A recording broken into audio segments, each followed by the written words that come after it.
Like, Blade Runner is one of those that he will talk about all day. Happily, sorry, we were in the middle of a conversation and we're just jumping right in. Back. Yeah, welcome back. It's been 2 months, just about. Mm-hmm.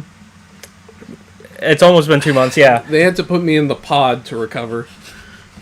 But no, we're talking about Harrison Ford real quick. But no, because you can tell when Harrison Ford really likes a project that he's working on, because he's actually excited to talk about it. Like, when he came back from Blade Runner with 2049, he was you could tell, like, he enjoyed working on that. You talk about Star Wars.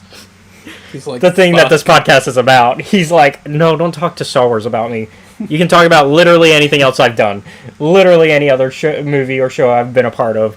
Hell, he enjoyed being part of Marvel more than he enjoyed being in Star Wars. And you know what? If that's what makes him happy, that's what makes, like, I don't, like you were saying before I hit the live for us, you respect that he admits that, like, sometimes he just does something for the paycheck. Yeah. And it's just like, you know what? I would rather you be upfront and honest and be like, I'm doing it for the paycheck, not because I think the script is good or anything. Or, like, the best thing, like, because then at the very least, I mean, the fact you're in it still shows me that you didn't think it was dog water either, although there are some actors that will admit that they will take a bad script for a lot of money, but a good script for low money, and I respect those actors as well, who will be like, oh, if it's a very good script, if I'm a big name, I'll agree to take less, but if it's a terrible script, you're going to have to add a few more zeros. I respect that kind of acting as well. Yeah. Because it shows that you care about your craft. And I think Harrison also cares about his craft, but he doesn't care about Star Wars in terms of that. Because I think he gave up on that. Because he, like I said, he wanted Han to die in Empire because he thought creatively it would have been a great story direction for Han. Because he was like, I don't know where you can take Han after this. And honestly, not wrong. He's not wrong, because even with what we got, they don't do much with him. I love Han, don't get me wrong, and I love his little jokey joke self in Return of the Jedi when he's blind for the first half, and then the next half we get General Solo and a little bit more serious, except with a bunch of Ewoks around, teddy bears around him. And I do like him and Leia's dynamic, although we talked about the weird age gap and. You know, I've been gone for a year, and everyone's got delusions of grandeur. Like, I like that, but he's right that that's not progressing Han as a character in any way. Like, you're not making him grow in any way. I think, funny enough, The Force Awakens actually did make him grow a little bit as a character, because but we don't see that evolution. We see that after he's evolved, because he comes back and he's like, you know what? I used to not believe in the Force and all that mumbo jumbo, but you know what? Now I do. I'm a believer. And it's just like, well, that's some character growth. Yeah, it only took you 29 years. 40. 40 years. Because there's like a third, it's like 20, yeah, 20, you're right, about 29, yeah. Ish, yeah. And so, yeah, like, And so, like, it's very funny that the film, he's like, I only signed on because they promised to kill me. So, but yeah, let's get into this. Welcome back to welcome back to Escape Reality Star Wars Talk. Sorry we've been gone for a little bit longer than we planned. It is my fault. I'm just gonna say it. It's a little bit. Who did I tell this to? I was telling somebody about it, and I told them about it, and I was like, yeah, we didn't come back, and you know, we gave each other. Oh, it was my coworker. It's one of my coworkers at the shop. I was telling him about the podcast, and I was telling him that so we exchanged Christmas gifts during our absence. Let's start with that. Yes. I brought mine. I didn't. I forgot to tell him to bring it. To be fair, that's on me. I could have easily, because I walked into your place and I could have, but you were also middle of D&D game. Which, I'll talk about that later, because it's actually really funny what you walked in on. Which actually, D&D kind of relates to the gift you got me. So you one day were like, hey, what class do you kind of identify with more or like play more? And I was like, I end up being cleric a lot, which I like cleric. It's not that bad. I've played it twice in 2 different campaigns, like so. One in one campaign, one in another. Yeah, I remember. Bellin was the one that you remember. I tried to kill you so fucking... Twilight clerics are annoying as shit. And even more so when they're a Dampier. Yep. I was on the ground a lot, though. You were on the... I was like, alright. I was tanking when I should not have been a lot of the time, to be fair. Although that Burning Fire was... Actually, no, that was my first character for that game. That was Tanaruk. Poor Tanaruk. Fun fact, don't fight wizards, particularly war wizards, in small confined spaces. Even if you're a big barbarian who thinks you can take it. Turns out when there's no healer in the party. Yeah. Also, the way I've always... Which is why I made a cleric after that. The way that I have always ruled my games, in particular barbarians, your rage, as is usual for most things, does not negate elemental damage at all. No. Nor magic weapons in my games. But yeah, so you asked me and I said cleric, and I didn't know why at the time. Yeah. And then eventually I'm like, hey, I'm going to get you, because I got back into Fallout 76 thanks to watching the new season of Fallout. And I like 76. 76 has its haters. I think Fallout 76 is better than... well, at least now. When it came out, I can agree that it had problems. But I think after so many updates, it's actually a very good game now. It's a lot of fun, solo or with friends. But I've been wanting to play it with friends. But I've been playing it on PlayStation and PC. So the problem is, it's not cross-play, which is the downside. Otherwise, we would have like a 3-man crew at the very least. God, I feel really bad. That you don't have an actual gaming PC? No, we're going to get you one. Steven's going to help you out. We're going to make that happen. I think that's my goal for this year, is to get Steven to set you up. Get Steven and Drew to set you up. At the very least, have a tower that you can have at home. And then, because I understand wanting a PC to take with you wherever, like a laptop to take wherever. And I think that's the one thing that's been holding you back from making that jump. But I think you can have both, because you can keep your little Chromebook laptop for that stuff. But then I think you should have a PC to play at home. I need to finish working on mine. Y'all can't see it, but I've had this thing for like 2 years, and I haven't finished building it. Mainly because I have to switch out some parts and stuff. Also, it's more expensive now because of AI. Fuck AI. Because now they're making it to where like drives, like graphics cards and shit is more expensive. Fuck that. And it doesn't help that some of the biggest names in it are fully using their graphic cards to go do that AI shit. And I'm like, can't support NVIDIA anymore, because that's all, like, they're giving their top processors to AI like hubs, which is dumb. That bubble's gonna pop though. We're in a bubble for that. Anyways, so I got you 76. Yes. And I was like, I'm gonna bring it to you because I bought it physically because it was originally we were talking about looking at it on sale on PlayStation Network, and then it was like not on sale for the main game, but then there was like a sale if you got like the fishing version, the fishing deluxe version. Which was weird because it's like, okay, why is the main why is base one not on sale but fishing deluxe is? I guess I just fucking like fishing, man. Instead though, I was because you were like, oh, I gotta wait for my next paycheck. Unfortunately, by the next paycheck, the sale would have been over. Yeah. So I was like, hey, even if you get your money before the sale's over, don't get it. Just hold off, because I saw on Amazon it was like even cheaper than that. It was like $20 for me to get like with shipping. The funniest bit. Yeah, we can talk about that soon. Are we going to talk about why we weren't? No. Oh, okay, go ahead then. Is when you got it for me. I went and I looked at the box and started reading, right? Mm-hmm.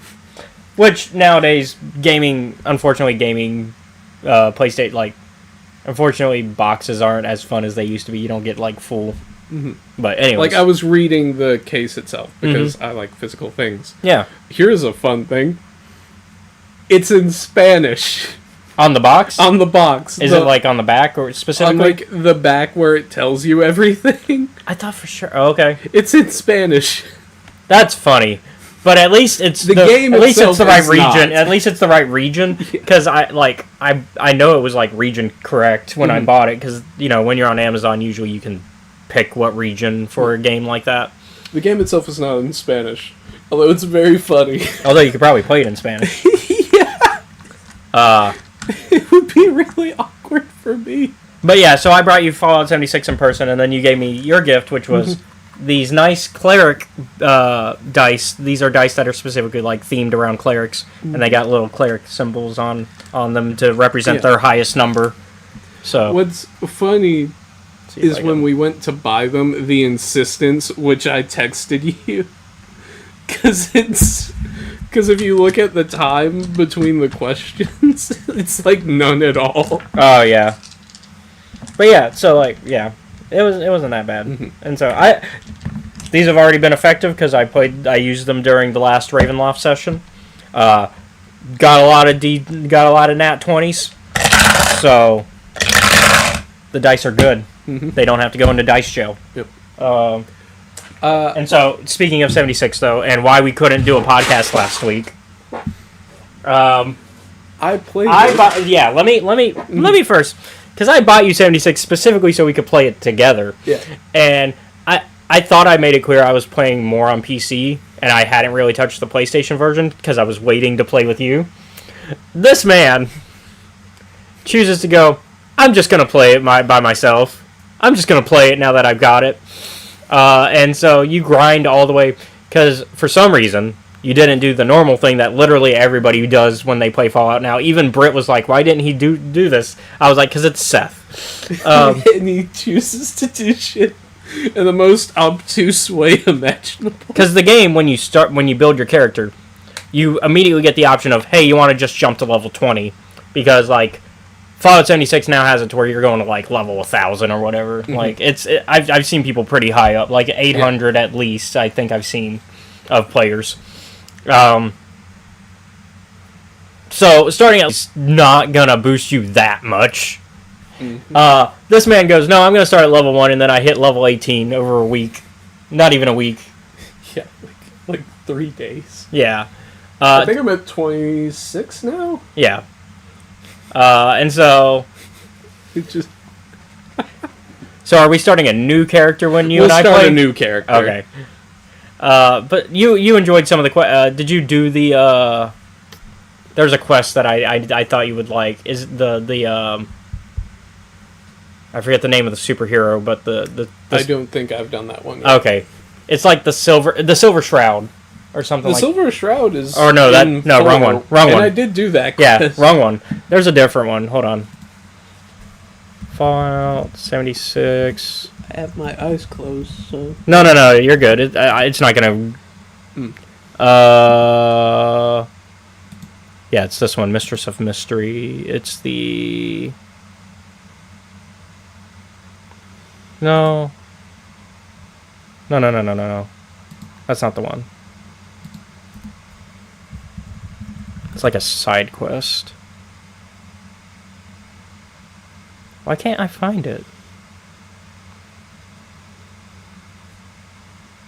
You go to like a mansion and you find out like this woman who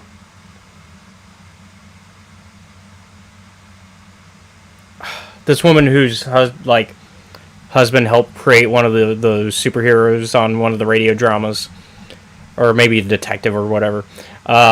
She basically becomes that afterwards and like trains other people to become it as well. Oh, it is Shannon River. It's the Mistress of... maybe it is the... No. Hold on. God.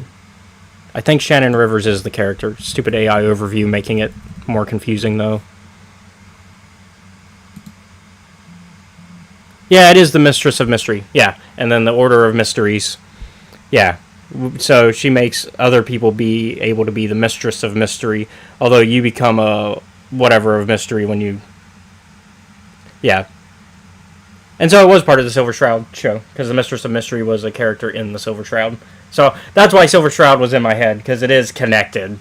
But yeah, so... Yeah, you can find her, like, mansion, and then... You find, like, a secret Batman, like, lair in the mansion, and it's pretty cool. So, like, Fallout 76 is cool. They got cool stuff like that. And then, of course, you got the... I like the rescue team. First responders? Yeah, the first responders. I like the first responders as a group. I like the idea of... So, everything went to hell. So we started relying on first responders as, like, our main, like, leadership, because they were able to, like, put shit together a little bit, and...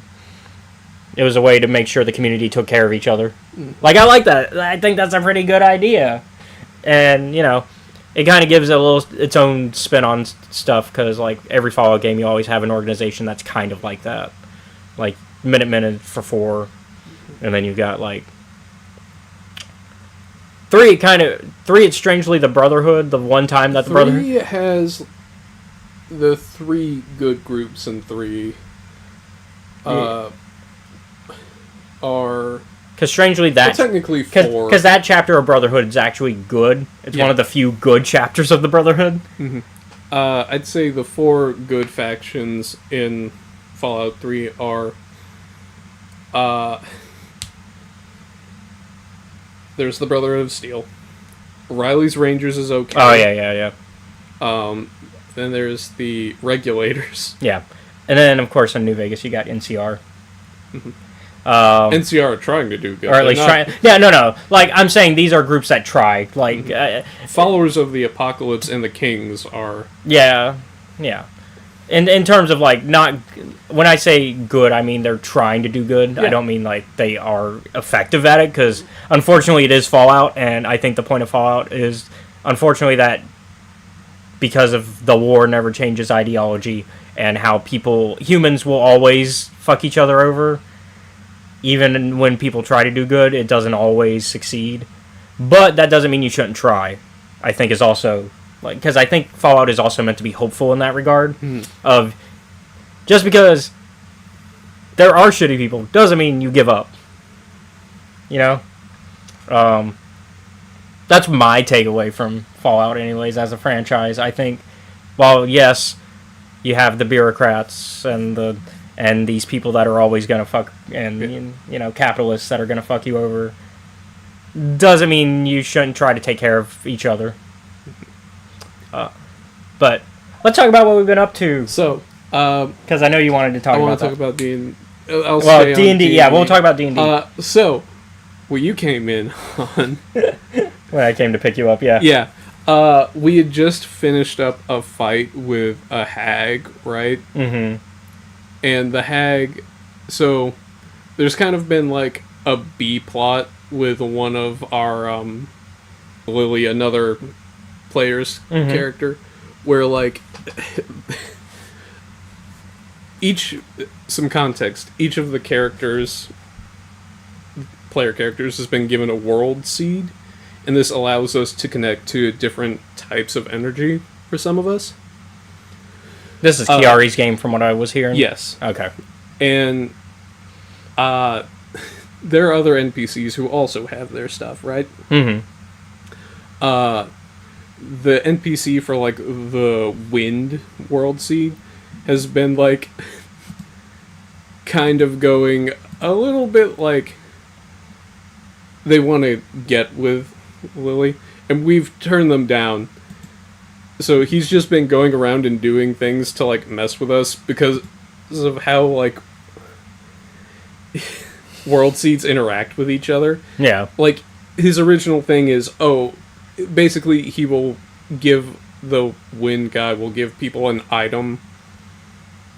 And, like, usually you'll send someone to explain, like, hey, if you accept this, and this, right? Mm-hmm. It's essentially to serve as, like, an engagement kind of thing.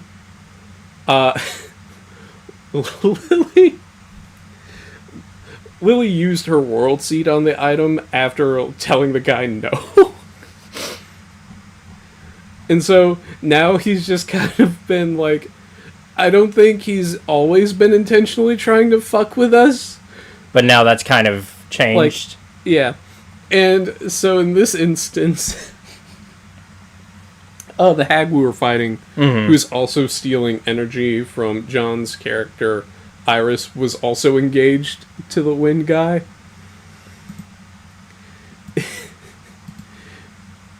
So both of these guys have beef with two members of the party. So we killed the hag because it's like, well, we can't have you stealing energy from Iris because that will eventually just kill her. And so we take care of that, and the effect of the ring that he gave to the hag is still active. Oh, yeah. Yeah. Because it's an item. It has to be shut off to an extent. And that gets, like, the finger gets cut off. And so we're like, what should we do with it? And Lily's like, I'm gonna try to break it. And Lily hits it a little bit. Mm-hmm. And it's like, okay. And we're like, well, let's make sure, right? And some context. While my character has not, like, consumed any magic items with his world seed, he has turned his sword into not quite a lightsaber. Almost like more of a sun sword sort of deal, or kind of in between? Kind of in between. Basically, it kind of, like, what happens is its effect bypasses, like, an object's hardness equal to my character level. Okay. Mm-hmm. So it's really good at breaking shit. Sometimes armor, sometimes shields, sometimes bones. Just kind of whatever's in the way. Yeah. And I'm like, hey, you know what would be really good? If you just let me beat the shit out of the ring for a couple of seconds. You pulled a Gimli? Yeah.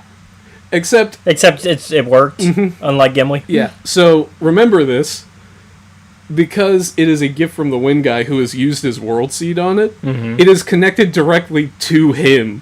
So you're hoping to break it and in return do damage to him. Not damage. I just want the ring broken. However, we were thinking about this and we were like, oh wait. Does that mean the long-term effects of that? Yeah. Yeah.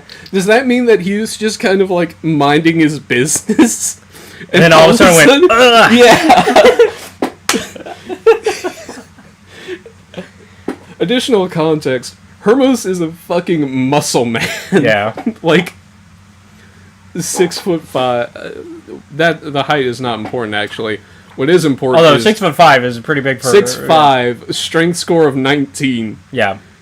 with that bastard sword big, two-hand that shit.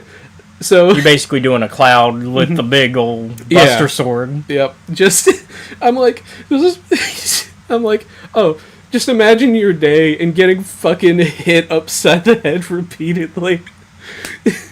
Like he did. So while he is very powerful, wind guy, I mean, Yeah. some slight clarification. Yeah. He's already kind of like planted his world seed, so we can't like take it and use his power very directly, but he does have a lot of power over a very big region.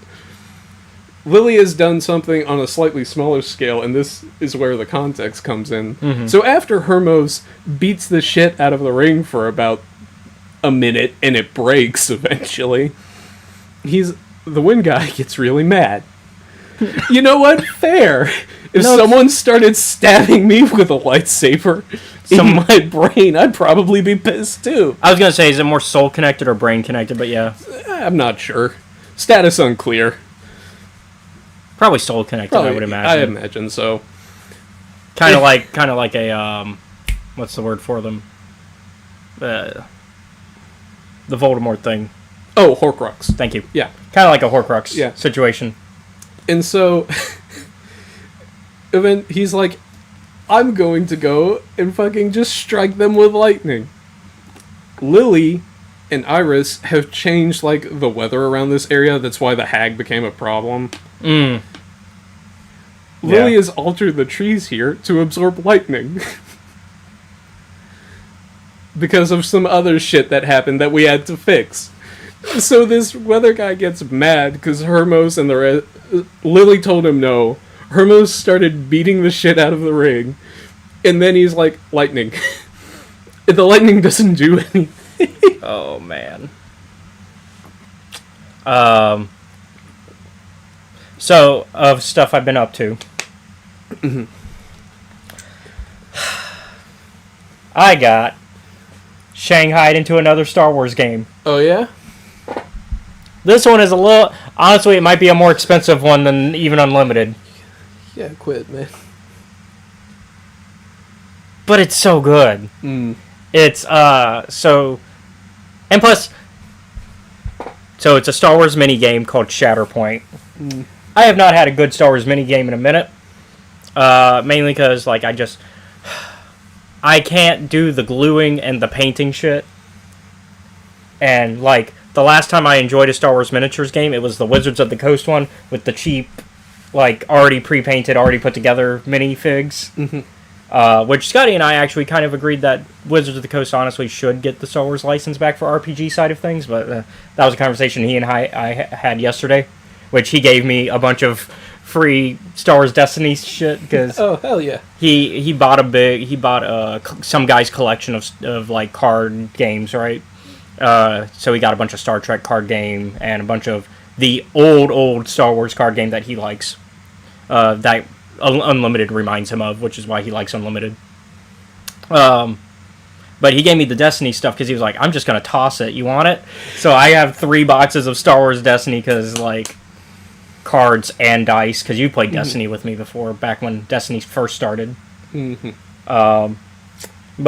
yeah, so I got a bunch of that. But I got into Shatterpoint now, and I did glue I got half of a team together, because the way it works is you do 2 squads to make a team. So I got my first squad, which are like 3 characters actually, so one of these is not going to be part of the squad. I have them right here. I'm actually going to show them in a second. But one of them's not going to be part of this squad, but I'll make them part of the other squad, because... you get your leader for the squad, a secondary, and a so it's primary, secondary, support, and basically you can also build your team off points based off what the primary's points are. You know what? Let me grab that real quick because I have the box. Sorry. Keep them happy while I'm. Oh yeah. Well, talk to the audience. oh yeah, talk to them. Okay. Hey, how was your day? I hope it's going well. I don't know if anyone's actually watching this, but if you are, glad to see you. Hope you're doing okay. Okay. All right, cool. Yeah, I didn't keep you too long for once.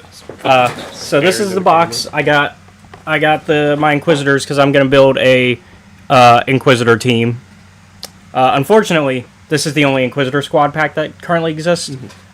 There are so many Inquisitors you could include in a second box. Just saying. So, Atomic Mass Games. That's who publishes this. Atomic Mass Games. Make another Inquisitor box.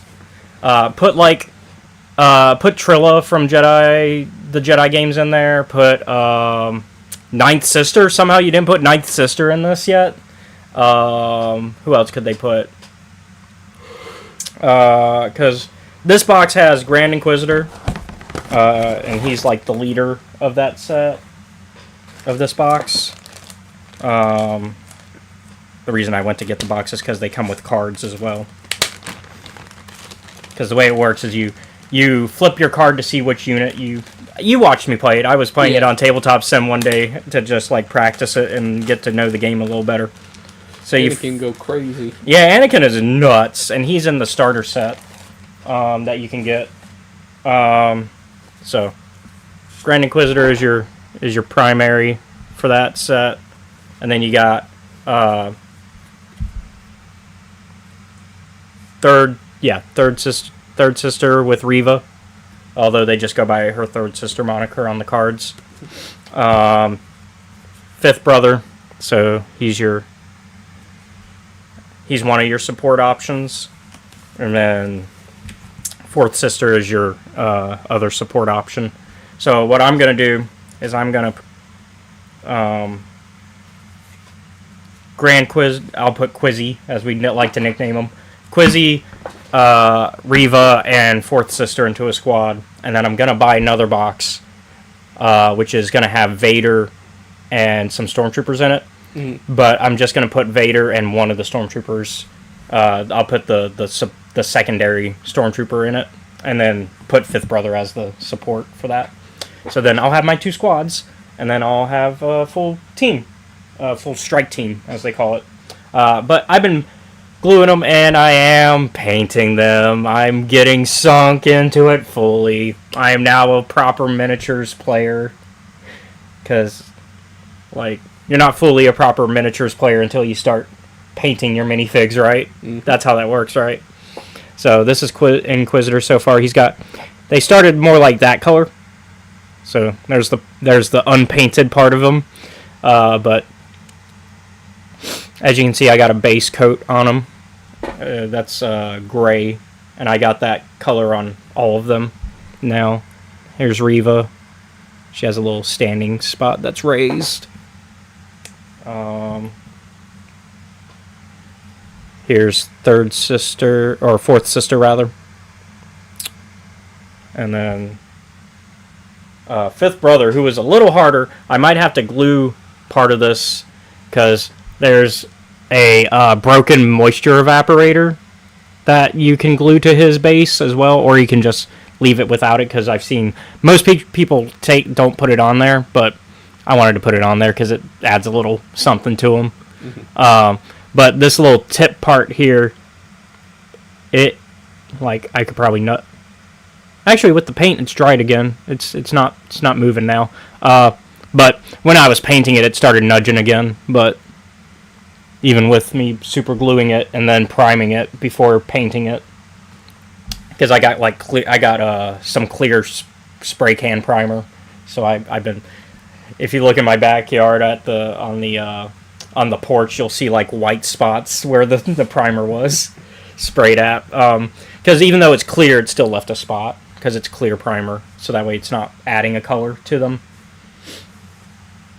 But I'm gonna paint them fully. I'm not imagining they'll look great, but they'll be mine, and so that'll be fun. It's giving me something to do. So yeah, I got my paintbrush. And the paint's actually in the hall, because it was all here. It was dry in here, and I had everything here. I also started putting together my Legion ones that I've had for years, finally, with the Clone Troopers and Obi-Wan. They're a little bit smaller, the Legion set. That's a different skirmish game. But yeah, that's what I've been up to. I've been enjoying that, and then of course played some Unlimited Thursday. Saw Scotty. Played against him. Didn't win. I never win, but hey, I got some prize. I got some free packets anyways, and that's fun. New set's about to come out. They're about to drop a set that is going to add multicolor cards. So like actual unit ones that are multicolored. So there's like a Han that's like blue and green, I think, and he does some stuff.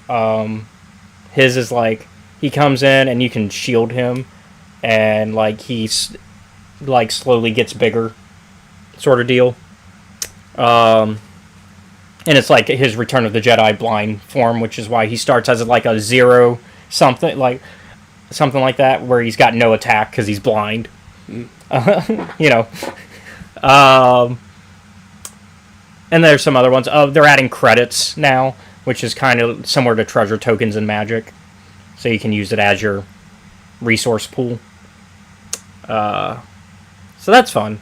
And that's coming out soon. I think that's like next month. That set comes out for Unlimited. But we are. Did you have anything else? We have one more thing. I have one more thing. Okay, before we jump into news. I was telling you we watched a lot of movies. That's right. That's right. You were telling me you wanted to talk about that. Are you ready for this fucking list? Okay, so So this was you. I assume Steve, me, Chris, Sky, and Chris primarily. You, Sky, and Chris. Okay. So what we got? We have. I'm gonna see how many of them I've seen already as well. Sky started us off with Memento. I've seen Memento. Okay. This is followed up. I keep suggesting a lot of old movies, and I get a little bit of shit for it, but we watched Blade Runner. First time for me, actually, surprisingly. I'm surprised they gave you shit for Blade Runner. That's right up their alley. But yeah. Eventually, they were like, oh, we get why you picked this. And then, it's a little slower, I will say. Like, the first one's a little slower starting off, but it's good. And then I was like, me and Chris were like, well, what should we watch? We were like, oh, we'll watch The Raid. I've not actually seen Raid. That's on my list. Mm-hmm. Followed up by Sinners. I've seen Sinners. Yeah. So good. So we watched those 4 movies this week. I mean, that's a pretty good list. And we were like, where do we go from here? Have they From Dusk Till Dawn? Yeah. Okay. We've all seen. Okay. Because, like, I guess that was your selling point for Sinners, is that it's... No, I didn't bring it up. Me and Sky were both like, yeah, we really wanted to watch it, but we never got the chance to. And then it's on HBO. And Chris was like, yeah, you guys should watch it. So we put that in for, like, Thursday. Yeah. I've been more watching TV lately. I think they watched Rush Hour 3 last night. I've been more watching TV. I've been keeping up with the new Spartacus show, because there's a new Spartacus show. Which is, as a Spartacus fan, it's a weird concept, but I'm going with it. It's a what-if scenario. Because, so Spartacus still dies, except he is killed by the character Asher from the show. And then it's, what if Asher didn't get killed in the show? Like in the original series. What if he then he's the one that kills Spartacus, and then he's rewarded as a Lanista. And so he becomes a Lanista. And now we're basically following the politics of Rome with him as a Lanista, while also slowly building up the story of the Julius Caesar triumvirate stuff, and slowly building up the infighting between them, because triumvirates never work. There's always infighting. Hey, Pixie. The other show I've been watching is, of course, Fallout. I've been keeping up with bad timing, Pixie. I've been keeping up with water in my mouth. I've been keeping up with Fallout every week. That's one I've been keeping up with consistently. Which I'm loving that. Season 2. Season 2 has been so good. I will say it started slow. I think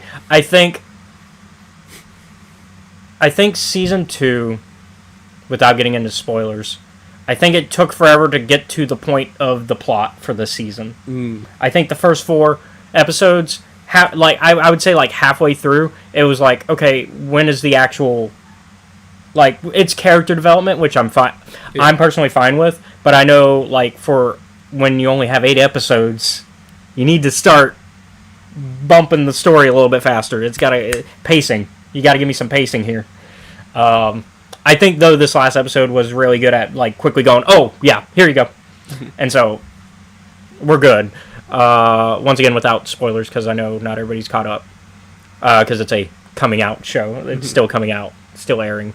The other one that I started because it just started the new its first season, A Knight of the Seven Kingdoms, the Game of Thrones spinoff for Duncan and Egg, because they've been doing the Duncan Egg books now, which I think the first episode's pretty good. Duncan Egg, if you don't like Game of Thrones, how much it's if you don't like the overly bloody Duncan Egg still has its blood and stuff in the books, but it's not as much it's not Game of Thrones level. It's not a Song of Ice and Fire level, I should say. Duncan Egg is a little bit more fun. It's a little bit more high fantasy than the basic Game of Thrones. It's fun. It's a knight, a hedge knight, so he's not really a proper knight, but, you know, a hedge knight who goes to a tourney, tries to prove himself as a knight, meets a kid who wants to be a squire, and so that's the basic premise without any spoilers. Which technically the first episode hasn't given the big spoiler yet, because I've listened to the first book on audiobook before. So that's why this was the spinoff I wanted before the House of the Dragon. Like, I said this should have been the next show, and then they did House of the Dragon, which is good. But I'm happy that this is now airing, because I'm like, okay, yes, this is the show I wanted. Because those books are done. We're not going to get a Game of Thrones ending where, oh, we're ahead of the books. Yeah, they're not going to get the manga reader special. Yeah, where it's like, yeah, what do we do? And it's like, we make it up, sort of. We go with the plot points that we've been told, and we run those. I think also, George R.R. Martin's been more excited about working on this show than he has with House of the Dragon. And in fact, he has been writing more lately because of this show, Knight of the Seven Kingdoms. So we might. He said he's like 1,000 or whatever. I forget the number, the page count, but he's like a certain page count, which is like hitting his usual threshold. So we're like 80-90% done with the book, and so we're like, oh, we're actually gonna get this book. Despite the bullying from the fandom, I don't like that the fandom kind of it's one thing to joke, ha ha ha, he takes forever to write. It's another to send him directly, finish the book before you die. Hurry the fuck up, man. Or, yeah, hurry the fuck up before you die. Like, that's fucked up to say to somebody, right? Know someone who's saying that right now. Or, but it's different, though, than saying it to his face, right? Like, it's one thing to say it to your friends or to an audience. I can hear Zach in the background. I don't even need to see. But you know what I mean? Like, it's different. It's and so that it's one thing to, and like people also ask him questions of like, oh, is Brandon Sanderson gonna replace you? Like, bro, don't ask those questions. That's fucked up. Like, that's because that's what happened with Wheel of Time, right? So like that's why people ask that. But it's like, it's one thing that those are keep in your head thoughts, right? Those are inner thoughts, those are not things you say directly. You don't need to verbalize everything you think. Exactly. But yeah, so yeah. That's the stuff. I've been watching TV shows lately, and I'm enjoying it. I know I need to watch Stranger Things. I haven't been spoiled, actually. I just know people were disappointed with the finale. I haven't been spoiled, actually, on anything for season 5, actually. So I want to rewatch the entire show again, though, so I can, I like to be somebody with full context when I don't care. I'm keeping the same stance I've had for the last 4 fucking seasons. But I neither know nor care. But you also know how I am. Even if somebody spoils something for me, I'm like, I'll still watch it. I'm still gonna enjoy it. But I'm surprised I haven't been, other than the coming out scene. I've been, but other than that, other than the Will coming out scene and how people were like, it's fine, but it's like 2 minutes of just awkwardness. And it's like, oh, that sucks. But yeah. Let's get into Star Wars news, though. Yeah. I guess we should talk about Star Wars, the thing that we're here to talk about. Because there's actually a good bit of news since we've been gone. Well, we've been also gone for 2 months. But yeah, go ahead. What you were going to say before I... This is circling back to the movies discussion. It is very funny. Because I like Fallout, right? Mm-hmm. But I think Blade Runner does a better run at the "Are these robots people?" than the fucking synth sub. Oh yeah, Fallout 4 is not which great I'm at it. 90% sure that they just got from Blade Runner anyway. Yeah, Nick is just. You're gonna tell me Nick's not just a rundown version of? No. I'm looking at the fucking Tyrell Corporation and the Institute, and I'm like, yeah. Like, it's nothing new to Fallout to rip off Blade Runner. They started stealing shit from that at the beginning. Well, no, they were stealing from Mad Max at the beginning, if you want to get technical about it. Have you seen the little 223 pistol? Oh, yeah, That's also Deckard's pistol. But you know what I mean, like, Fallout 1 is just Mad Max. Like, you literally put on the Mad Max jacket, and then if you've got, like, the sawed-off shotgun and dog meat, you're just Max. You're just Max. And you know, also, in the back of Cyberpunk 2020, one of the movies, it's like, hey, you should watch this Mad Max. Yeah. This series. Also Blade Runner. Well, that's because Cyberpunk and Blade Runner are in the same universe. Canonically, they are. Anyways. Yeah, but back to Star Wars. Star Wars news time. We have a lot of announcements. As well as one sad thing. So, exciting announcement, though. We are getting a Darth Maul mini-series of comics that are going to be a prequel to the new Maul Shadow Lord show, which we will talk about in a bit. The comics will be Shadow of Maul. The first issue is coming out in March. So, a month before the show comes out. And Marvel.com kind of gave an announcement. We can I'll read it. The quotes. Welcome to Janix, a neon-lit, shadow-soaked maze of a planet that lies beyond the reach of the Empire. Captain Brander Lawson is doing his best to navigate the law in a lawless territory. Also, what a great name for a law enforcement officer, Lawson. He's joined by his partner, a droid nicknamed Two Boots, as they face off against scheming crime bosses and as the looming threat of the Shadow Lord Maul nears. It is being written by Benjamin Percy, who wrote the first issue of the Maul Black, White, and Red series, which was not bad. Okay. And he had a little bit of thoughts to share on it. My previous experience writing in A Galaxy Far, Far Away, Star Wars Darth Maul, Black, White, and Red, was an absolute delight. But those were one-shots, flirtations with the franchise. With Shadow of Maul, I'm able to share a more expansive story about one of my favorite characters, while also exploring a fresh angle on the Star Wars universe. This is a sci-fi story, but it's also a crime story. It's a story about cops, criminal syndicates, a neon-lit, shadow-alleyed city that hides many sins and secrets. I'm teamed up with an artist who's already a Star Wars veteran and legend, Madabek Musabekov. Let me see what he's done real quick. Because usually he's been doing the Jedi Knights comics. So, and those have looked pretty good. His art is gritty and grounded and perfectly matches the noir tone. We've been in close contact with Lucasfilm, reading scripts and watching episodes of this fantastic new animated series, and our story will serve as a prelude to what viewers will see play out on the screen. Which actually, yes, because spoiler for the trailer, Brander Lawson does appear in the trailer. He's still around, so yeah, that's exciting. First issue comes out in March, March 4th specifically.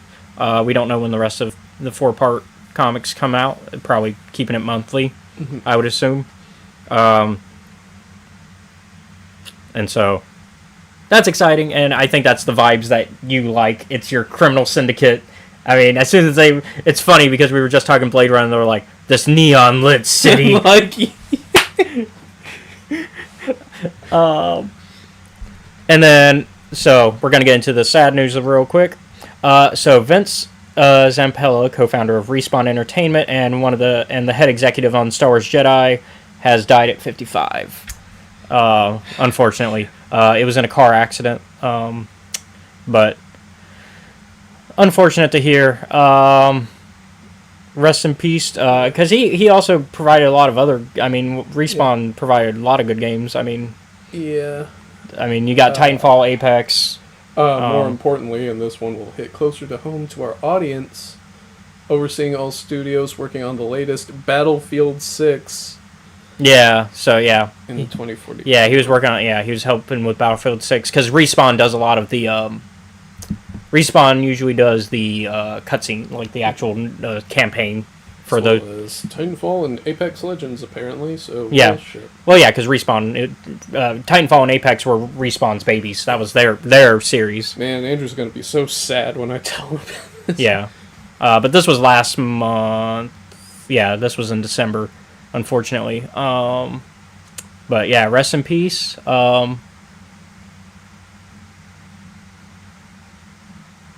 And yeah, there's been other people who have reached out and given their thoughts on him. So, unfortunately, losing a creative it's always bad to hear.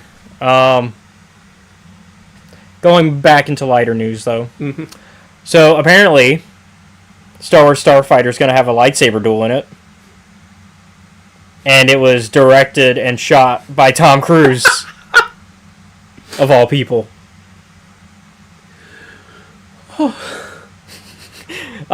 Now, of course, we know it's not going to focus on Jedi from what we've been hearing, right? But we at least now know there is a lightsaber duel. It is interesting to hear Tom Cruise, of all people, directed the scene. Yeah. Apparently, though, Sean Levy, the director for the film, has talked about other people that have shown up. So he gave it away. He talked about Steven Spielberg has been on set.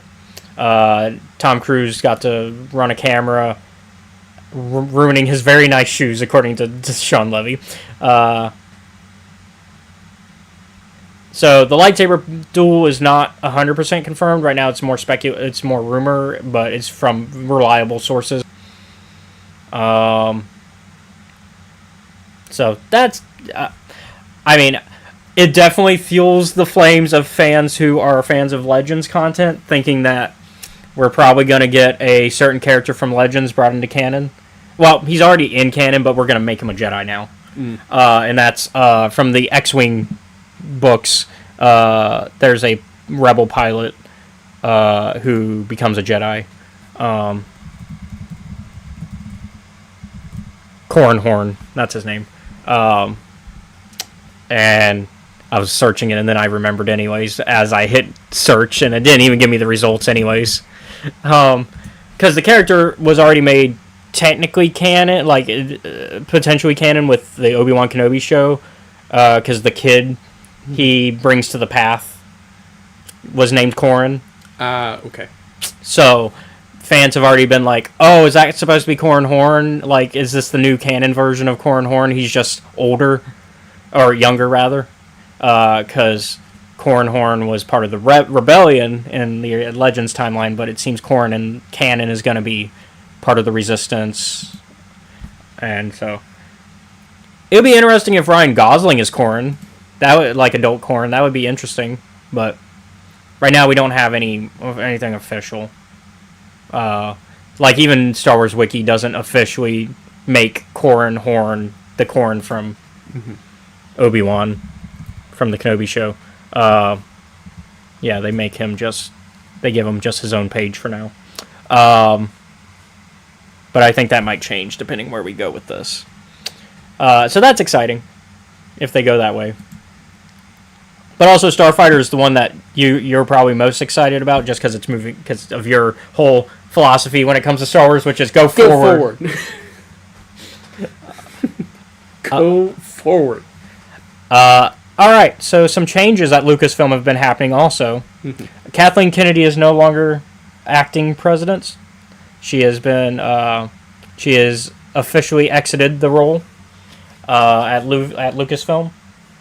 Dave Filoni and Lin-Wen Brennan are now co-presidents, with Dave Filoni overseeing creative side and Lin-Wen taking over the more financial executive side, right?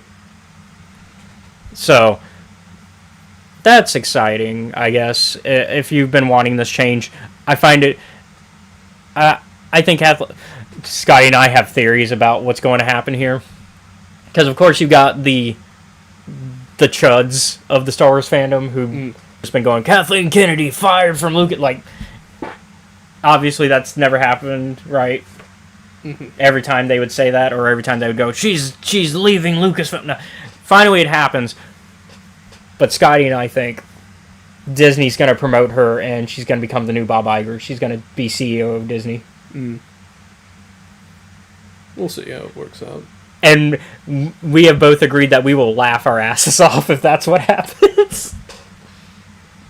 Because she makes sense to take that role. Because whether or not you agreed with every single one of her decisions, she is a executive producer who has a good running track record with the majority of her films, at least in terms of financially, right? I think the only Star Wars film that financially wasn't great was Solo, and Solo is still a good movie. It just didn't do well box office, and it's because they waited too long to start advertising it, in my opinion, and a lot of other things. Whole mess on that. But I think, she has a good track record. I mean, if you name a Steven Spielberg film from like the 80s or 90s, she was involved. She was an executive producer on all the Indiana Jones films. She was an executive producer on Jurassic Park. She was an executive producer for this and that. So she has a good track record. Whether or not you agree with that is, unfortunately, like, that's your opinion to disagree on it, but her record speaks for itself, in my opinion. Whether or not you agree with how Lucasfilm was handled when she was in charge. No, I was thinking about it. I'm like, does that mean she was involved with the Crystal Skull? Yeah, but so was Steven Spielberg, so, you can't, like... Yeah. No. I was thinking about it. I was like, does this imply that she is partially responsible for my, like, having a thing for evil sword women? Yeah, she was involved with E.T., Color Purple, Money Pit, Empire of the Sun, Hook, Jurassic Park. I'm naming ones that I know people know. Congo. Oh, it's Pixie's favorite. This joke will land better once that episode of Bramble comes out. But Indian in the Cupboard. She was a producer on that one. This is just her producer, not even executive producer roles. She was a producer on Twister, Sixth Sense, Jurassic Park 3, AI, Seabiscuit, the 2005 War of the Worlds with our boy Tom Cruise.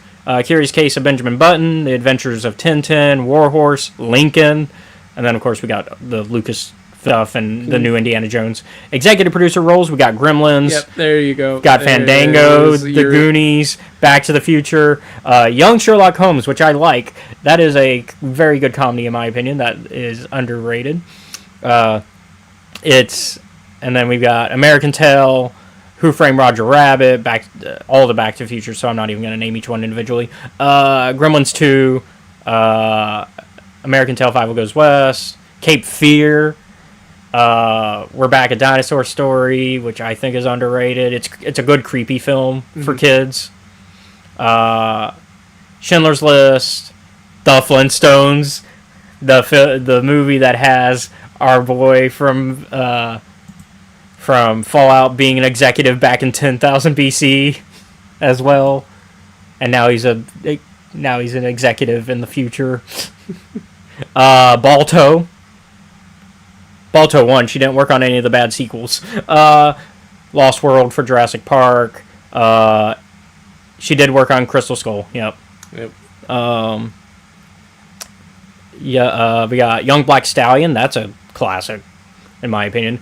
Unfortunately, she also worked on Last Airbender. They can't all be, can't all be bangers. Yeah.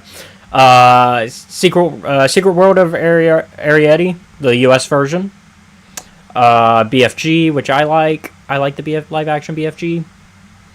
Girl on the Train, and then of course she's got associate producer with like Raiders, and Temple of Doom, Last Crusade, Poltergeist, the Steven Spielberg part of Twilight Zone, the movie, co-executive producer on The Land Before Time, co-producer on Ponyo US version. So she's got like there's like maybe like two, I think what the problem with that list, and when you have a list like that, and then you got like maybe two films that don't do financially well, it's like I'm sorry, I'm batting over here 38 for 40.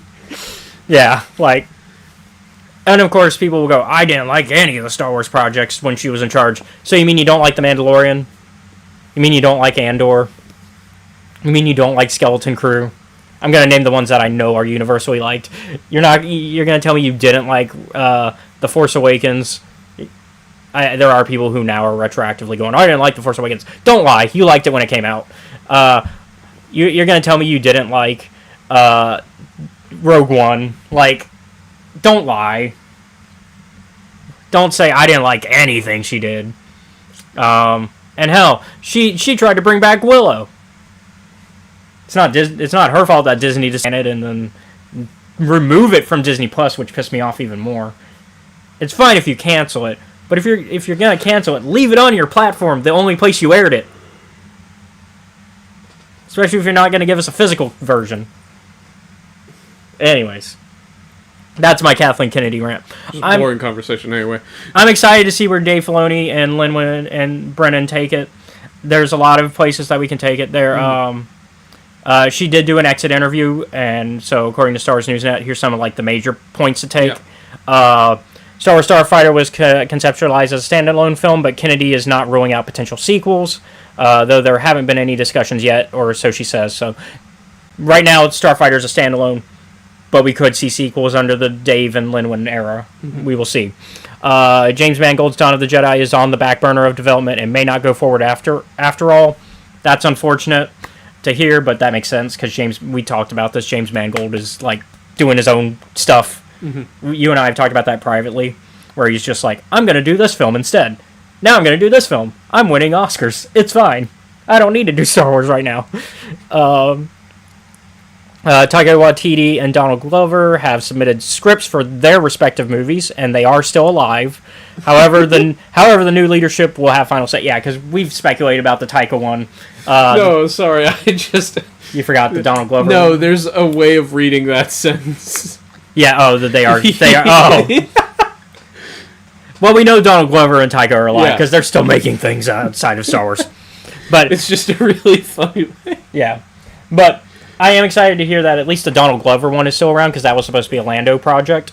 So I would like to see that move forward, because I think Lando would be interesting to see move forward. Taika one, we don't know what to expect from that one, so I don't know how I feel on it, because I don't know anything about it.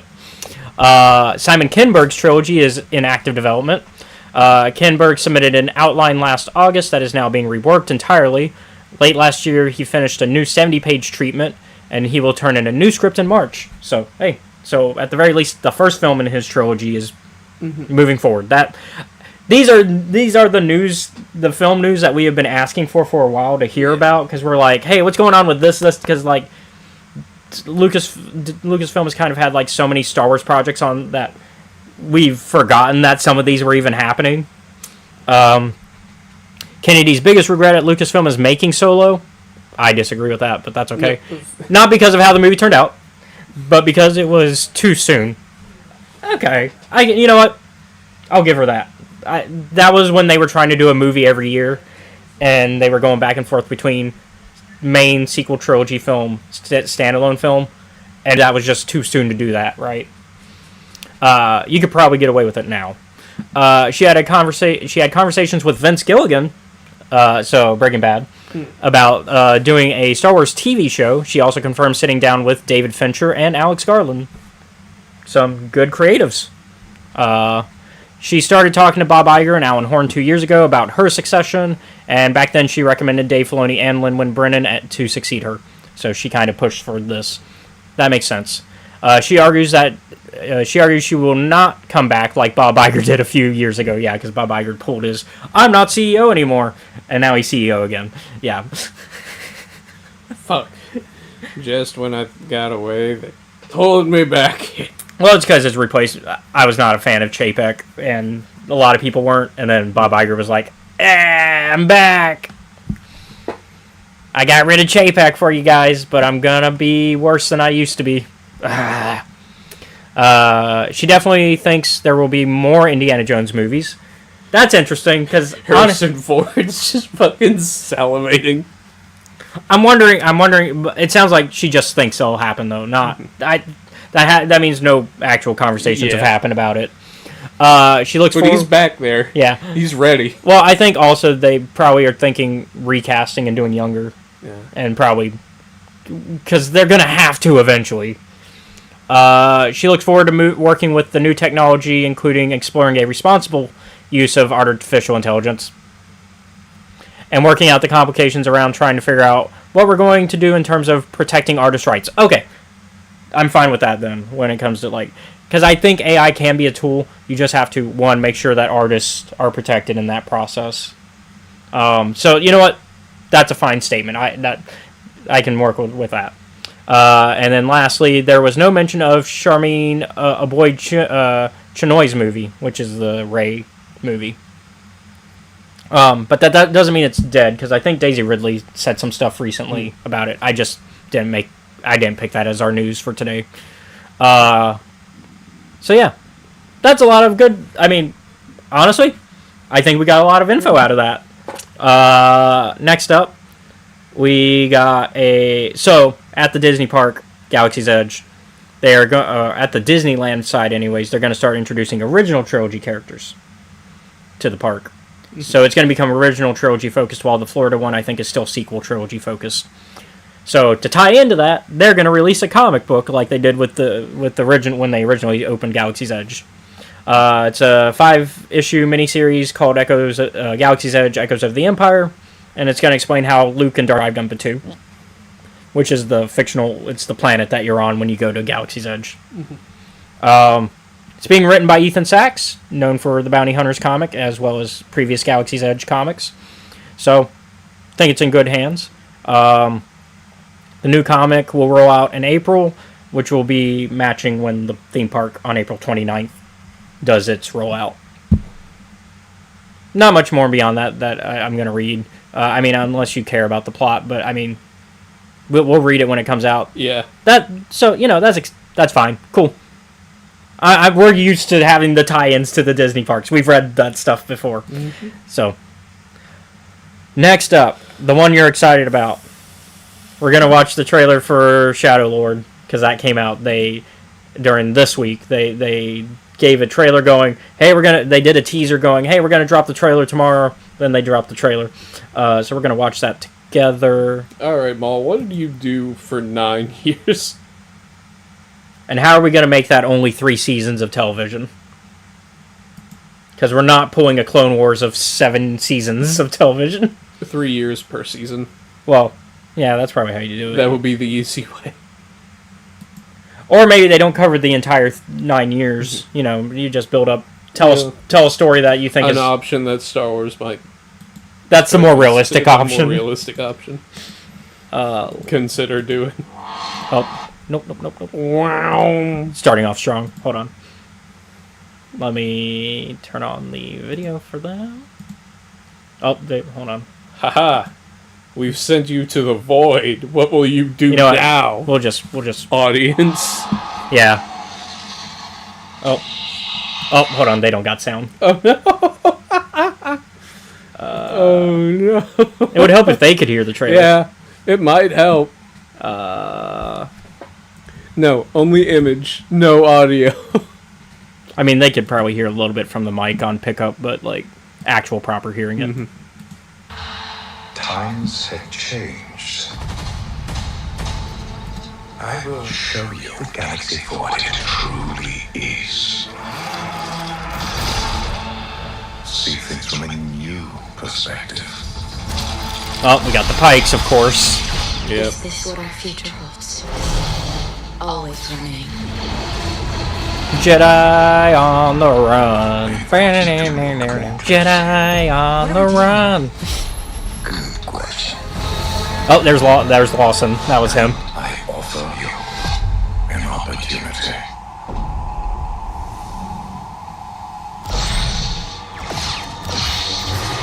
I respect you for trying.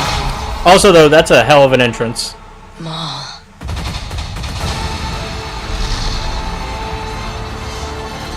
We have all been made to suffer. We've survived. But do not live. Yeah. Woo! Lizard Man Jedi. Let's go. We need more lizard people Jedis. Hey, Oh, yep, there's 11. Yep. That's first brother. The one from Ahsoka.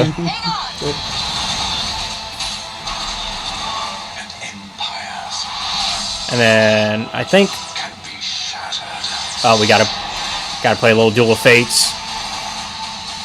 We also saw, I think 11th brother was also from the Tales of the Jedi was in there as well. yeah, I remember that they Because that cut his head off and deflated like a. yeah, he deflated like a little basketball. Yeah, where is he at? Where is he at? Where is he at? He's before. Is he? Yeah, he's right there. There he is. That's 11th. And then we got first. So we got two Inquisitors. We got 11th and first brother. Makes sense. They'd be active during this time. I'm more excited to see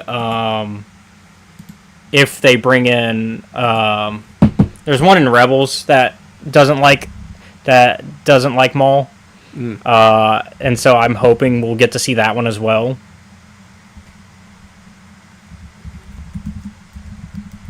There's one that like tracks him to Malachor in Rebels.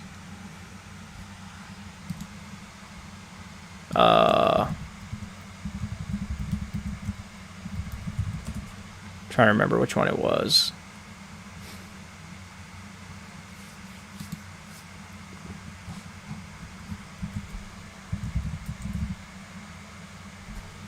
Yeah, that'll work. Boo.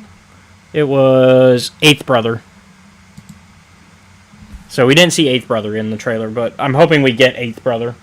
Because I would like to see their rivalry kind of happen in the show and evolve, and then that explains like why they hate each other by Rebels and like kind of know each other. Because we know 8th brother has been kind of tracking Maul for a minute by the time we see him in Rebels. So that'll be fun. I hope we get some. I want some flashback. This might be the one case where I do want flashbacks in a Star Wars show, because I would like to see like Maul have like because in every comic Maul has had, he has had with Sidious, and it always is him and Sidious on Malachor.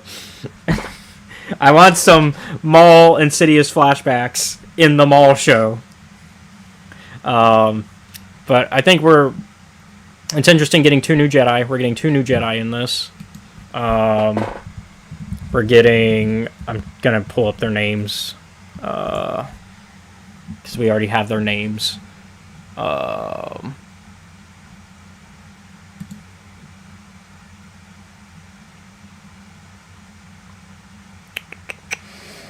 think. Yeah, I think it's these.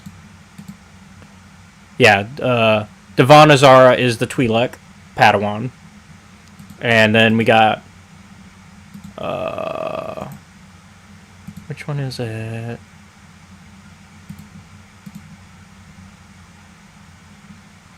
Who is it?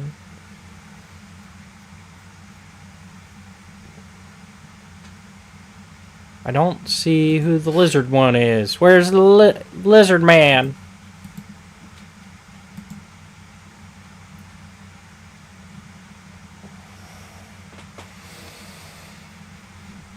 Oh well. And then we've got and of course we got Two Boot, who we talked about earlier, and Brender. Well, apparently someone else named Riley Lawson, so probably related. Probably Child of Brander, if I were to take a guess. So far, and of course we got Rook cast. So we got our Maul Mandalorians. Your baddie for the Maul Mandalorians.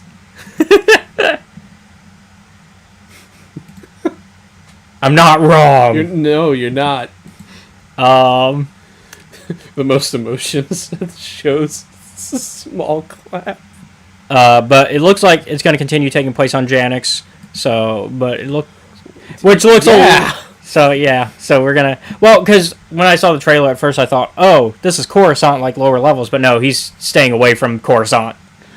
Why would he go there? Because where there's so much crime there. Counterpoint. Sidious is there. Counterpoint. Sidious is there. But yeah. And lastly, in news, Star Wars is teaming up with a first-time publishing collaborator, Mad Cave Studios, for a new all-ages graphic novel. Okay.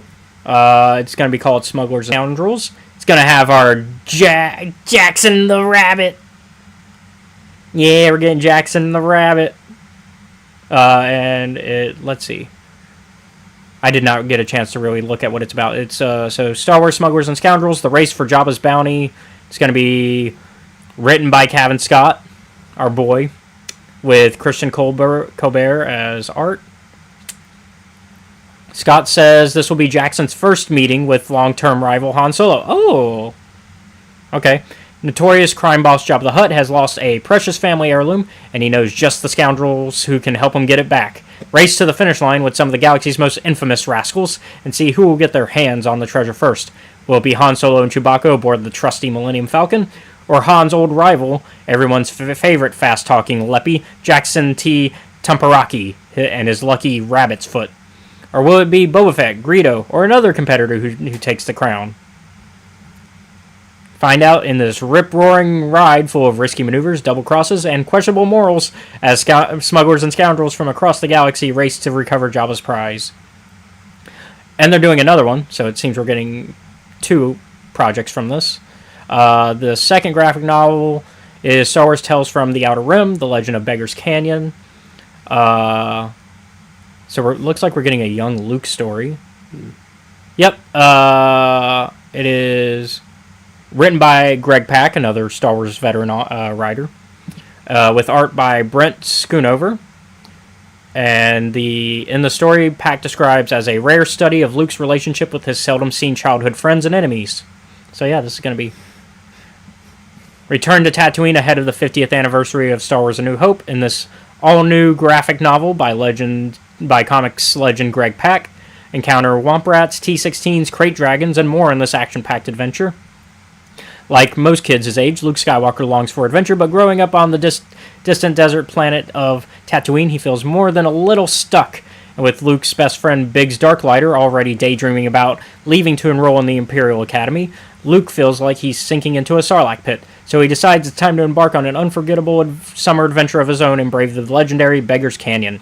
Some Tatooine locals say Beggar's Canyon is haunted by terrifying spirits. Others say it's home to ferocious beasts.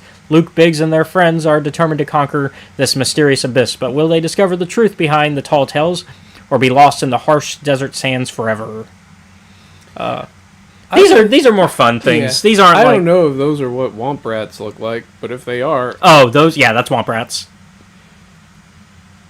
You know what? Yeah, I can see why. Like the T-16. Here, let me.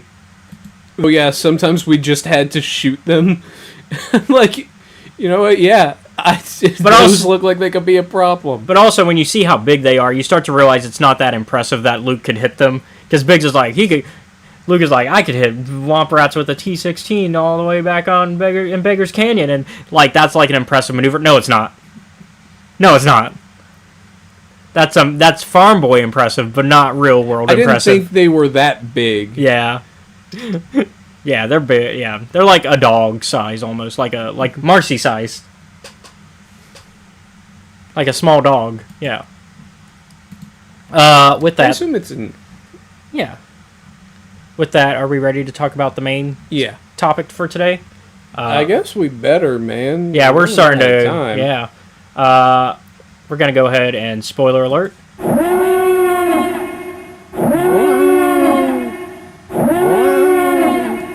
All right, we're gonna talk about this real quick. We're gonna talk more about because I think I want more people to read this book, so I don't want to talk too much on spoiler stuff. But the basic premise is Vader is looking for this ancient temple to give more power so he can do another I'm going to try to rebel against the Emperor maneuver. Oh. That makes way more sense than what I thought he was Well, and trying to also trying to bring Padme back. But Yeah. a little column A, a little column B. Because during the Darth Vader comic run, which this takes place in between for the 2017 run, specifically, it's Vader trying to bring back Padme in some way, and then also why wouldn't he? And also try to take down Palpatine in the same process, because Sith be Sithing. You're not scheming to kill your master. You're not Sithing hard enough. Yeah. We get a prologue with Count Dooku that ties into it all, because we learn that basically Dooku's funded this secret way for a Techno-Union base to be hidden within hyperspace, which is fucking cool. Actually, my issue with it is, holy shit, was 30 pages of prologue necessary? I will say, yeah, that prologue is long. Is like an eighth of the book. But once you get past it, the book really speeds up from there. My other favorite thing is our main character that we're actually following, because we don't follow Vader. We follow this now Imperial Guard, because he was a Senatorial Guard. Now he's Imperial Guard. He's one of the Senatorial Guards who gets knocked out by Yoda during the fight in the throne in the Senate chambers in Episode 3. So powerful you are. Yeah. Why leave? But I like him, Goth. Holland Goth is his name. I like him because I am a fan of Star Wars following Imperial Guards. Because in Legends they did a lot of that. They kind of stopped doing. They haven't done a lot of that in canon. In fact, I think this is our first of seeing that, at least in timeline order. We might see more later. I can't remember. I don't think we follow any other real Imperial Guards. So it was nice kind of get that mindset. Plus, Goth is actually a genuinely good person. Just think, because he genuinely thinks, oh, the Empire's going to help people. Boy, does he learn that's not true. Because immediately Palpatine's like, you're going to work for Vader. And so he sends him on a mission where they immediately go to kidnap/kill this guy.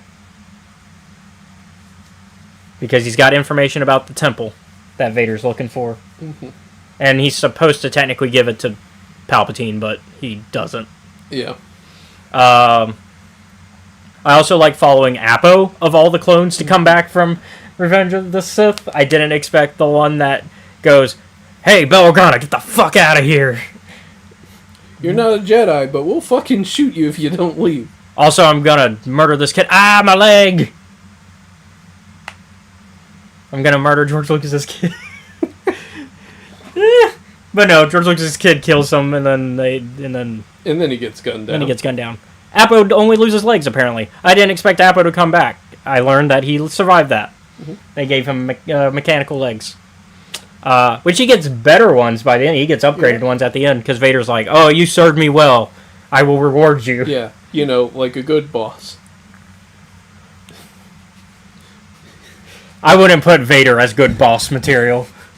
You do the job right, you get reward. You fuck it up, I kill you. Your neck. Yeah, I would extreme, but Yeah. Why don't you just fire me? This is the exiting process. This is the exit interview. And then so yeah, I like our characters that we follow. I like the natives that that Goth teams up with. Enosha and I can pull it up. Ensor? Yeah, that sounds right. once again, though, Adam Christopher finds a way story about Darkseid without it being about them.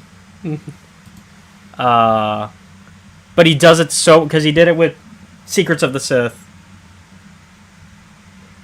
with that story, and then he does it again here, and I'm glad that he got, because I think a lot of people expected this to be a Vader story because the cover and also kind of the description. Yeah. But then we get this story that's not that at all. Well, it is, but it's from other people's perspectives, which I think because we get a lot of Vader POV stuff anyways. We have over 100 comics that are just Darth Vader centric from his perspective, and we don't, that are canon. Yeah, we don't need that. So it's like so it's similar to like Black, White, and Red, where it's like, oh, these are from other people's perspectives, and I like that because I like how quick Halen Goth just came to the conclusion. Right. Okay. So Vader not killable. New plan. Diplomacy and lying. Also, doesn't he basically figure out the secret? Yeah. Pretty quick. He's like, oh, this is Skywalker. Yeah. He's like, yeah, this is Anakin Skywalker, right? Like, yeah, okay. He's like, what is the benefit to me telling anyone that? Yeah. So he kind of, he keeps it to himself. You hated Goth's boss, though. I think it's on the account of, like, fuck are you doing here? Yeah. Oh, yeah, Sarnath was pretty cool. Sarnath was cool. That's the tactical droid, yeah. That's a character Kiari would love. Me, I'm over here, like, can we shoot Devler? Yeah, Devler, yeah. Her? And it's like, she hasn't done anything. She's just not a great boss to work for. She's just a part of the ISB, and my immediate thought is just, let's kill her. Okay, yeah, Zyrun. So it's Inusha. Ensor is Inosha's dad. Yeah.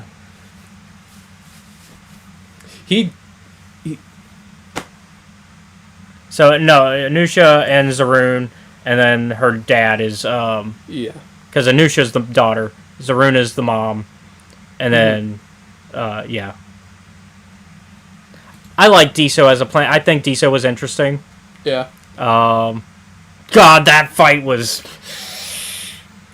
When Vader's just like, we're gonna burn him. Turns on the lightsaber and just pokes and then it just lights up. Because it was a scarecrow version of the Deso of... Oh my god. And then, like, it just goes into panic mode where Goth's like, oh shit, he's killing civilians. Y'all get the fuck out of here. Get out of the way. I'm going to help y'all leave, because what the fuck? Talk, that's a little bit much, man, don't you think? Yeah. And then, unfortunately, unfortunately they kill him after they get the information. My thing about Hayland throughout this entire one is this is a just fucking retire, man situation. Yeah, because he could have probably got some of that good healthcare, that good Imperial healthcare. Because it also doesn't help that he's having to deal with his bones issue. His fire bones. What was it called again? I'm gonna look it up. Kangley's disease or how was syndrome. it spelled? Was it with a K? It was a K. Yeah. Okay. Kangley. There it is. Kangley syndrome. Rare and terminal disease that humans could develop. Idiopathic condition was poorly researched due to its rarity. It was chronic, painful, incurable. Crisis of diffuse, severe burning pain. So it wasn't even just his bones, it was all over. Yeah, no definitive treatment regimens were known. Yeah, I also liked his droid TC. Mm-hmm. I love TC. TC was 99. Yes. I put him in the like I don't want bad things to happen to this droid. Well, and then Boxer happens. Yeah. But it's fine. He got better. Yeah, he got better. because Boxer is like this matrix that takes over TC for a bit. Yeah. But it's fine. It's kind of similar to the Bounty Hunter short from Visions, this most recent volume of Visions. So it's kind of similar to that, what happened with Boxer and TC. Yeah. But then TC gets better. And then he takes care of... Onosha, yeah. He takes her in. Because stuff happens that I don't want to... Once again, I don't want to spoil. This book is so good. This book... I was expecting good already, because I think Adam Christopher already proved himself with his last book. So, jumping into this kind of just continued to, like, I think at first I was kind of disappointed that it wasn't a Vader-centric story, and then I thought about it and I was like, yeah, we've had so many Vader-centric stories, I'm good with it not being. Mm-hmm. And then we get good new characters that I like. I will say the one part of the, like, we do get a few Vader sections. Yeah, we get a couple sections, I think, and they're like focused on his Padme vision. Honestly, those sections were good too. Mm-hmm. Like when he's having the dream of the inverse of the battle between him and Obi-Wan on Mustafar. Mm-hmm. That is such a good scene. Yeah, I like the part where he's having a discussion with himself. He's like, the apprentice makes the master, right? Because we don't really... Without an apprentice, a master is nothing. Yeah, you're not a master of anything. Yeah. So, yeah. There is a continuity issue in this, according to Wikipedia. Oh. And I think they are correct on this. In the prologue, Count Dooku reflects that as he understands the Sith Grand Plan, the Confederacy of Independent Systems is supposed to win the Clone Wars, so as to usher in the reign of the Sith under Darth Sidious and himself. However, most other stories and sources suggest or confirm that Dooku knew the Sith plan was for the CIS to lose the Clone Wars, while the Galactic Republic is transformed into their empire. And I believe that is correct. I believe most stories that we've seen, Dooku knows the Republic's supposed to win the war. But also, I think Sidious was kind of going on vibes and just going, whoever wins, I still win. Mm-hmm.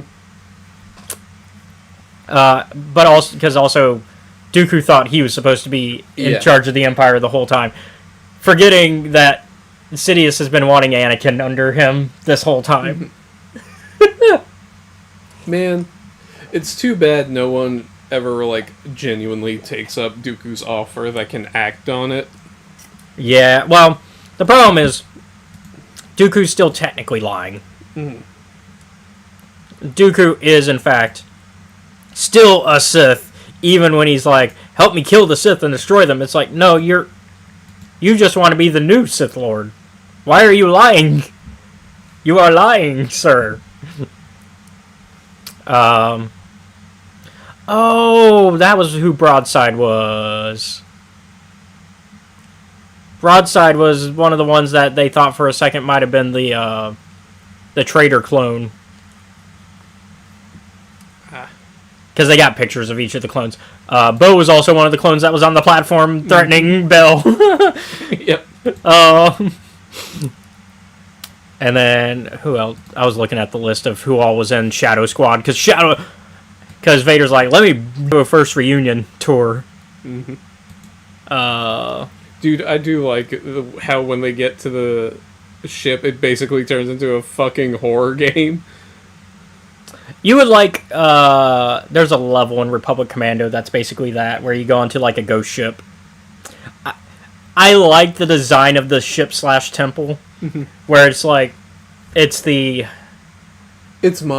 I like the modular stuff. I like the modular stuff, and where it's like, where it's gonna keep moving, and now that puts us on a timer of, and also makes it to where we get lost easily, too, which adds to the horror aspect. Yeah. My brain was, I was like, this is a fucking Resident Evil puzzle fight. Are you fucking with me? We don't get the full list of troopers, unfortunately. Yeah. 2 squads, one led by Appo, one led by Bo, and then 20 clone troopers total, so 10 in each squad. Mm-hmm. But yeah, I would like more of these characters that we get. I know there's a couple that we can't get technically more of. Yeah. Once again, I'm not gonna spoil for anybody who wants to check this book out. I know it's not new anymore because this was in November, but I still want to tell people to go read this book because it's good. It is very good. In fact, I'm just gonna straight up say it's an 8 or a 9 for me. I'll give it a 9. Yeah. You know what? I'll give it a solid solid 9. Yeah, I'll give it a solid 9. Yeah, like this book is so good. If you want, If Devler died, I'd make it a 10. Adam Christopher, go back, do another rewrite. But realistically speaking, my only issue is that the prologue is a bit too long. Yeah, but I get why it exists because it does set up the temple at the end. We don't. Unfortunately, it takes forever to realize that because it's not until like Act 3 really that we get where we're like, oh, that's the connecting tissue of Dooku and like because it's separated into 3 parts outside of the prologue. So it's prologue, part 1, part 2, part 3. I'd say the end of part 2, you get the final puzzle piece of and then part 3 we jump into the action of getting there. But once again, such a cool concept of a base in hyperspace. Yeah. We, have learned how fucking hard it is to do anything in hyperspace, courtesy of, the High Republic. And it's one of those things where it's like... Well, yeah, because even TC is like, this isn't possible. Yeah. It should not work. The way they do the hyperspace jump alone is a death sentence, essentially, where they're like, we're only going to have the starting point, we're not going to put an end point in. Fuck you mean? We got to get out somehow. Yep. It's like, no, we're going to stay in. What? And then we're going to use the gravity of the thing we're going to stop us.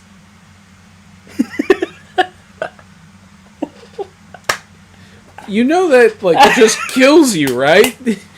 But it's also technically how gravity wells work in Star Wars, which is how most ships in Star Wars get forced out of hyperspace. So it's a similar concept, but what if you weren't forced out of hyperspace, you were forced to stay in it? Terrifying. My brain was like, how do you... That'd be like if you remove the engine from a car, but it's still moved. But it don't go nowhere. It's what if you parked in the middle of the highway? Yeah. Because we talked about how hyperspace is essentially highway lanes. Yeah. It's you have your on ramps and your off ramps, which is why you have people back in the High Republic creating the hyperspace lanes, and so and routing them. And so it's like you have your on ramp, your off ramp, and that's also why whenever people exit hyperspace, it's always on a particular side of the planet, which is also explains how you can do a blockade of a planet without surrounding the entire planet, right? Because that's a question people have always had, which is, how do you blockade a planet but you're only on one side of it? Well, it's because when you exit the interstate, you only end up on that side of it. So it's also how you avoid flying into the sun. Or into a planet. I also like and I don't think this spoils much, how interplanetary travel works in the Disso system. Oh yeah. So hear me out. said our author, Mr. Adam Christopher. He was like, cars, but with slingshots. Yeah. Yeah, because they call it lassoing. It's literally rubber band physics. Yeah, once again, they just use the gravity of wherever they're going in order to pull out. It's such a cool concept. I hope we see more of that concept. I hope we see more of the characters that survive in this book. Honestly, I wouldn't mind seeing earlier stuff of the characters who didn't survive. Like, give us a little bit of them, because they're good characters. They're well written. There's places you can, before certain characters die, there's stuff you can do with that. Yeah, like we said, it's a 9 out of 10. It's a banger. It's It's another Star Wars banger. What can we say? We kind of regret that we took so long with it. But hey, we're going to go into... If I'm not as vocal as usual, there's two reasons. One, I'm operating off of 4 hours of sleep. Two, for the last, day, I think you're doing the fine. bottom of my tongue and a little bit of my neck has been hurting. Oh my god. I've just been kind of dealing with it. Because insurance be expensive. Yeah. American medical healthcare system for you, folks. I fucking love America sometimes. It's the funniest statement you'll ever hear from me. But I'm excited. I think we're in for a good year this year with stuff, because 2026 is going to be jammed with good stuff. We've got you're not as excited for it, but we're getting the Outlaws book next month. The one that's about Jalen. Okay. Because you were like, I'm not as excited about Jalen book. We're getting that romance novel as well this year. We're getting Mandalorian and Grogu this year, so that's gonna be fun. We're gonna go to the movies for that. We'll watch that together in theaters. We'll find a day to make that happen when that comes out, so that way we can talk about it on the podcast, of course. Because that's going to be fun at the very least. I think it's not going to... Because I was talking to Scotty about it. It's not going to be... We're not expecting Andor levels of writing, because it's The Mandalorian. We're expecting The Mandalorian, which is fun, pulpy action-adventure, right? I mean, hell, the way they do the Mandalorian and Grogu, text is like that Indiana Jones pulpy adventure text. That's what I'm expecting. And I kind of don't need to revisit Andor.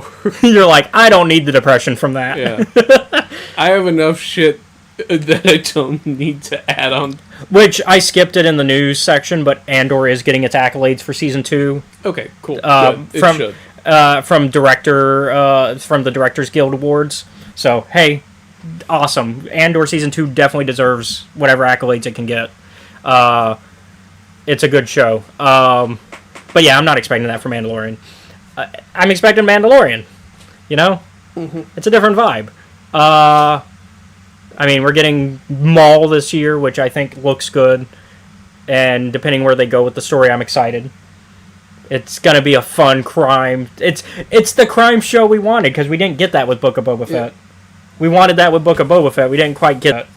We got Dances with Wolves. With the Tuskens. Dances with Tuskens. We got Dances with Tuskens, which was not bad. It just wasn't what we were sold. They were saying it's going to be the pulpy crime lord show. Maul is going to be that. And I'm excited about that. And of course, you like your crime boss story, so you're excited about that. 2026 is going to be good. We're gonna be fed well as Star Wars fans. As for today, though, thank you all for watching today's episode of Escape Reality Star Wars Talk. If you really like our content, you can check out our Patreon, which is at Escape Reality Films. Shout out to Jennifer Brantley. Yo. You can also support us by becoming a member of our YouTube channel. Shout out to Pixie Nixie and her shared channel with Zach, Goof Goblins, who are supporters there. Also, go check out Goof Goblins, because... They are fun to watch. Well, and also, I edit them. That's the other reason you should watch them. Because if they get paid, I get paid. A demo of Caleb's editing skills. Yeah. And we should be getting new episodes soon for that, because I've finished editing 2 of the Bramble videos. So they plan to review one of them soon, and they'll probably... Pixie said Pixie or Zach, I think Zach said he just wants to just post it without reviewing. I was like, that's fine, but I prefer if you... Because I like feedback. You know, I like to be able to hear what you like. Since it's somebody else's content, I want to be able to edit around what somebody else wants. But yeah, this is the YouTube channel. Go check that out for them. They are great supporters of us, and of course, if you support them, you're supporting me, because if they get paid, I get paid. That's how that works. And then, of course, both the Patreon and YouTube channels give you access to our content before they're released publicly on YouTube, as well as other extra goodies. If you'd like to be a part of our community, you can also check out our Discord, which is linked wherever you're watching. Once again, also shout out to Pixie on the Twitch side of things. She also does content here. She is also our moderator here on Twitch. So another reason to give her a shout out.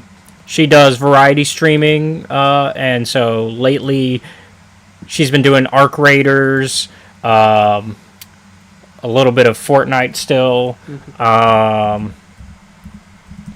What else? Oh, I know the name of the game. Don't tell me. It's the sequel game. Because she skipped the first one. She played some of the first one and then skipped it. Oh, okay. I know which one. The voice of Zim. They're... Yeah, as kids. Psychonauts. There we go. Psychonauts 2. She's been playing Psychonauts 2. It's the voice of Zim from... Or if you're a fan of Hell of a Boss, I